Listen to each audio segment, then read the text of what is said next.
raadiyoonii Dirree Shaggar. raadiyoonii Dirree Shaggar. raadiyoonii Dirree Shaggar.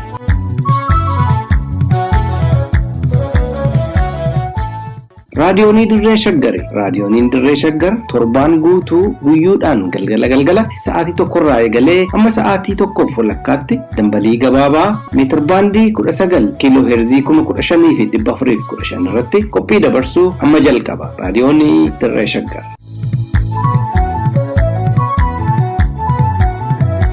Yooyyaa akka mooltan dhaggeeffattoota keenya kabajamoo caamsaa 24 bara 2022 raadiyoonii Dirree Shaggarirraa oduu kibxata galgalaaf qabanne isin dhageechifnaa an gurmeechaa gammachuuti. Gareen shororkeessitoota faannoo fi poolisiin humna addaa naannoo Amaaraa Oromoota Walloo irratti haleellaa haaraa banuuf sochii irra jiraachuun saaxilame. Aanaa dandiitti waraanni mootummaa daa'ima xiqqaa waggaa 5 caalee rasaasaan ajjeese. Kanneen jedhan hangafoota oduu keenyaarraati amma oduu tokko tokkoon.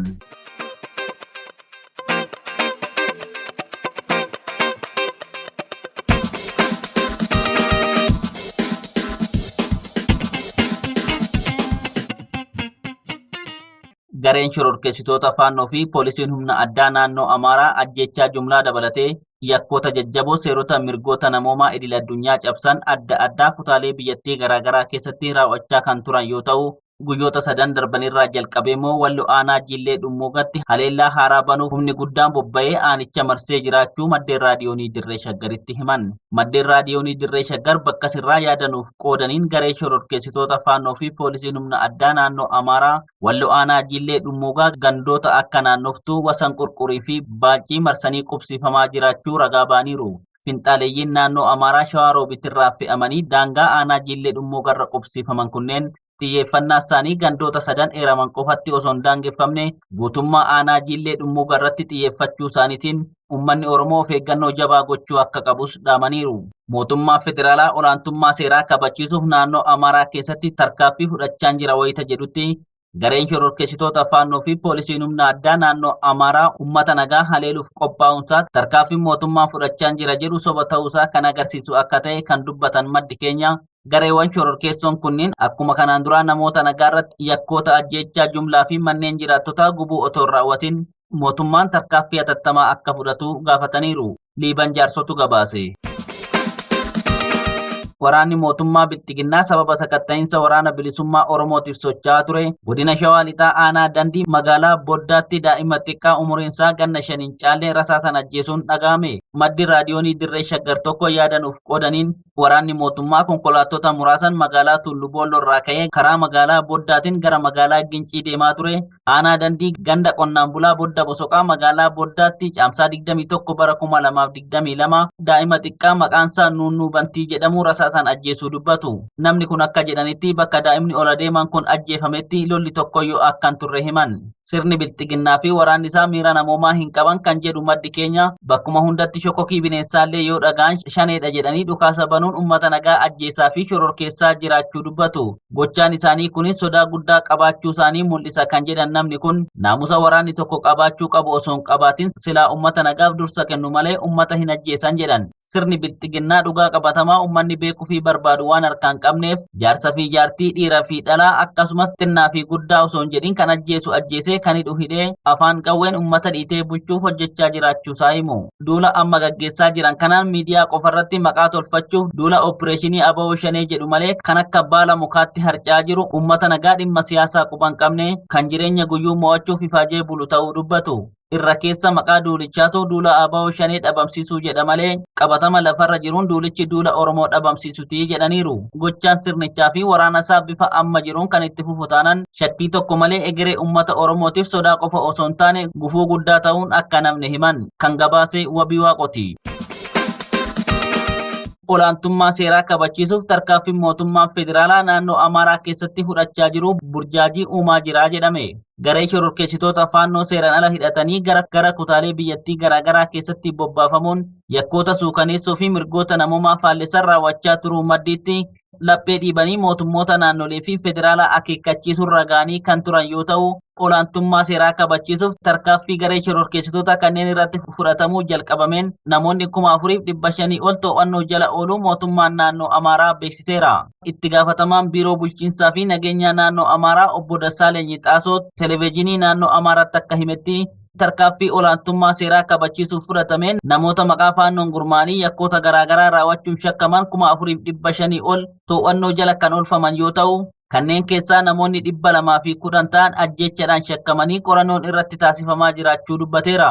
Namoonni 1,780 ammoo qaamolee nageenyaa keessaas akka ta'an eeruun kanneen ergama biyya keessaa fi alaa fudhatanii naannicha jeeqaa turan 917 irratti qorannoon taasifamaa jiraachuu himeera. Haa ta'u malee mootummaan bilxiginnaa olaantummaa seeraa kabachiisuuf naannoo Amaaraatti tarkaanfii fudhachaa jira jedhullee uummata burjaajessuuf kan dubbatame yoo ta'e malee garee shororkeessaa faannoo kanarratti tarkaanfii kamiyyuu fudhachaa akka hin jirre OMN qondaala nageenyaa olaanaa tokko waabeffachuun caamsaa 21 bara 2022 gabaaseera. Qondaalli nageenyaa mootummaa bilxiginnaa kun akka jedhutti naannoo Amaaraatti deeggartoota amanamoo mootummaa bilxiginnaa fi garee gadduu Andaargaachoo gidduutti walitti bu'iinsa uumame malee tarkaanfii faannoo irratti fudhatame akka hin taane mirkaneesseera. Tarkaanfii fudhatamaa jiru yoo jiraates dhimma shororkeessitoota faannoo kunniin hiikkachiisu osoo hin taane miseensota faannoo mootummaa bilxiginnaaf yaaddoo ta'an qofa dhabamsiisuu akka ta'e himeera. Haaluma wal fakkaatuun biiroon nageenya mootummaa naannoo Amaaraa ibsa kaleessa baasen immoo miseensota maqaa faannoon daldalan irratti tarkaanfii fudhachaaf faannoo isaan biyyaaf dhaabbata jedhaniin gurmeessuu fi leenjisuun humna nageenyaa naannichaa akka tumsuuf hojjechaa jiraachuu dubbateera. Liiban jaarsotu qindeesse. Oduu keenya xumuraatiin poolisii federaalaa qondaala adda bilisummaa Oromoo Konoleel Gammachuu Ayyaanaa kaatenaa yookiin calcalaan hidhee mana murtiitti dhiyeesse. Poolisii federaalaa qondaala adda bilisummaa Oromoo Konoleel Gammachuu Ayyaanaa harka isaanii kaatenaa yookiin calcalaan hidhee mana murtii ijibbaataa federaalatti dhiyeessuun ibsame.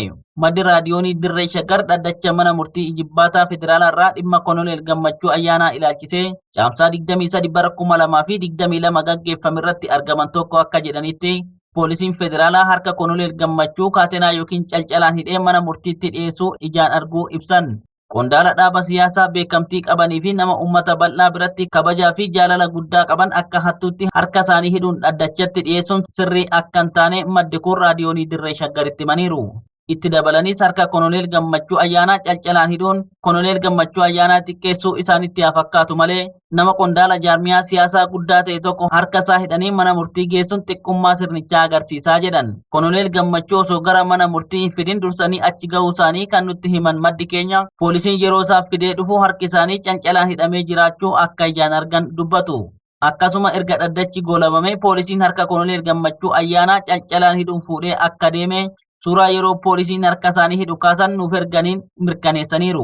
Dhumarrattis dhaddacha yeroo darbe irratti koomishinii poolisii Oromiyaatu nu bira kaawwate malee nu miti kan hidhe jechuun deebii koomishiniin poolisii federaalaa kenneen beellamni guyyaa kaleessaa caamsaa 23tti qabamuu himanii beellama sanarratti koomishiniin poolisii Oromiyaa dhaddacha irratti dhiyaatee deebii akka kennuuf manni murtii gaafatus koomishiniin poolisii Oromiyaa dhaddacha irraa hafuu wal qabatee beellamni biraa Konoleel Gammachuu Ayyaana irratti akka qabame maddi raadiyoonii Dirree Shaggar kun himaniiru.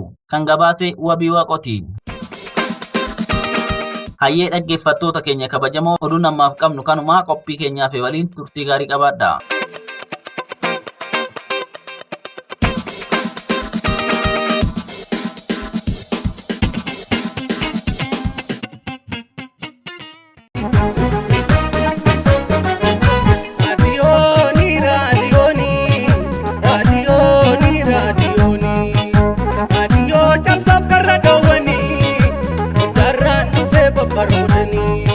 Dhaggeeffattootaa fi hordoftoota keenya akkasumas maatiin raadiyoonii Dirree Shaggar hunduu baga ayyaana hundeeffama raadiyoonii Dirree Shaggar kan waggaa tokkoffaatiin isin ga'e nus ga'e. Raadiyooniin Dirree Shaggar imala isaa waggaa tokkootiin haalawwan qabatamoo impaayera Itoophiyaa keessatti raawwatamaa turan addatti immoo jiruu fi jireenya uummata Oromoo irratti xiyyeeffachuun dhimmoota Oromiyaa keessatti raawwataman irratti odeeffannoo si'aawoo qabatamoo fi belbeltuu ta'an dhiyeessuudhaan sagalee uummataa ta'aa kunoo har'a ga'eera.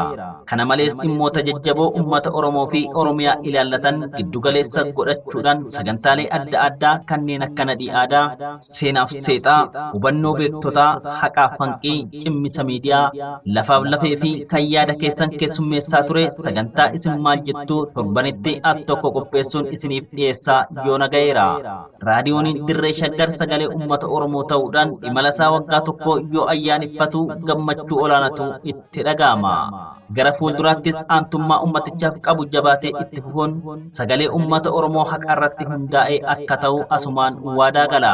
Haala sadarkaa addunyaa madaaluun dandeettii isaa gabbisuun fedhii ummatichaa giddugaleessa godhachuudhaan qabsoo bilisummaa ummatichi taasisu keessatti gahee isaa ba'uuf kan duubatti hin deebine ta'uu ni mirkaneessa. Raadiyooniin Dirree Shaggar tamsaasa isaa raadiyoonii dambalii gabaabaa meetir baandii 19 kiilooheerzii 15,415 irratti galgaluu akka lakkoofsa Itoophiyaatti sa'aatii tokkorraa eegalee haga sa'aatii tokkoo fi walakkaatti qaamolee hawaasaa Oromoo fageenya Oromiyaa irratti argamaniif dabarsuu maddiitti dhaggeeffattootaa fi daawwattoota miidiyaalee hawaasaa kanneen akka yuutuubii, feesbuuk akkasumas ispotify fi teelegiraamidhaan fayyadamaniif suur-sagaleedhaan dabaaluun tamsaasuu irratti argama. Egaa yaadni isin nuuf kennitan qeenyi dadhabinaas ta'ee kan jabinaa hojii keenya fuulduraatti kan nu cimsu akka ta'e abdachaa kan hanqate akka itti guunnuuf kan jabaaten immoo daran akka itti cimnuuf yaada qeeqaa fi hubannoo waliigalaa raadiyoonii Dirree Shaggar irratti dhiyeessuu feetan lakkoofsa waasaappii raadiyoonii Dirree Shaggar duwwaa tokko 443 fayyadamuudhaan sagaleedhaan waraabuun yookaan barreeffamaan dhaamsa akka nuuf keessaniif isin jajjabeessuun gumaacha hirmaannaa keessanii fi turtii waliigalaa waliin qabaachaa turtaniif galata isiniif galchina. Hin dagatinaa yaadas ta'ee qeeqa qabdan lakkoofsa waasaappii raadiyoonii Dirree Shaggar duwwaa tokko 443 irratti sagaleedhaan waraabuun yookiin barreeffamaan dhaamsa nuuf kaayuun hirmaattota keenya ta'a. Nutis sagalee waraabdanii nuuf ergitanis ta'ee kan barreeffamaan nuuf dhiyeessitan qophii addaa hundeeffama waggaa tokkoffaa raadiyoonii Dirree Shaggarii sababeeffachuun qopheessinu irratti qindeeffannee isin dhageessifna. Raadiyoonii Dirree Shaggar. Raadiyoonii cabsine afaan Odaa, televezyiinii irraa barooda. Barraakoon sarara qophaasii, dhiira namoota waaqoon abbaa dimokiraasii. Afaan Oromoo barraakoon sarara qophaasii, dhiira namoota waaqoon abbaa dimokiraasii.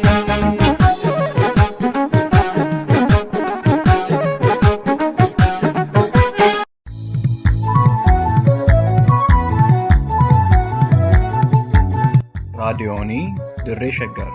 raadiyoonii Dirree Shaggar. raadiyoonii Dirree Shaggar.